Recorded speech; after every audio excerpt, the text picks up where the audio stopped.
అట్లనే ఇంకా చాలా మంది మాట్లాడుకుంటా అన్నారు, అక్క ఫోన్లు చేసి బెదిరిస్తున్నారని చెప్పి. అన్న జుబేర్ అన్న ధైర్యంగా ఉండు, ఎవరెవరు బెదిరిస్తున్నారో వాళ్ళ పేర్లు బరాబర్ పింక్ బుక్ లో రాస్తాం, ఇడిచిపెట్టేదైతే ఉండదు, అందులో ఏమీ ఆలోచించద్దు. కేసీఆర్ సార్ మంచోడు కావచ్చు, నేను కొంచెం రౌడీ టైపే, ఎట్టి పరిస్థితిలో ఇడిచిపెట్టుడు ఉండదు. ఇక్కడికి బాన్స్వాడలో మిమ్మల్ని సతాయించి మిమ్మల్ని పోలీస్ స్టేషన్కి ఈడ్చినటువంటి ఏ ఒక్కరిని కూడా నేను మాత్రం క్షమించే అవకాశమే ఉండదు. పింక్ బుక్ బరాబర్ పెడతాం, అందులో పేర్లు రాస్తాం. అది అధికారులు కావచ్చు, నాయకులు కావచ్చు, ఎవరిని కూడా వదిలిపెట్టాం. ఎందుకంటే మనం అధికారంలో ఉన్నప్పుడు అరాచకం చేయలేదు, ప్రజలకు మంచి చేసినాం, అభివృద్ధి చేసినాం.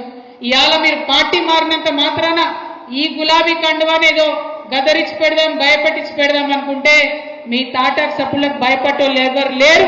మీ తాత, మీ ముత్త, మీ జేజమ్మ దిగొచ్చినా కూడా భయపడేటోళ్ళు ఎవరు లేరన్న విషయాన్ని మీ అందరికి కూడా సభాముఖంగా నేను తెలియజేస్తా ఉన్నాను.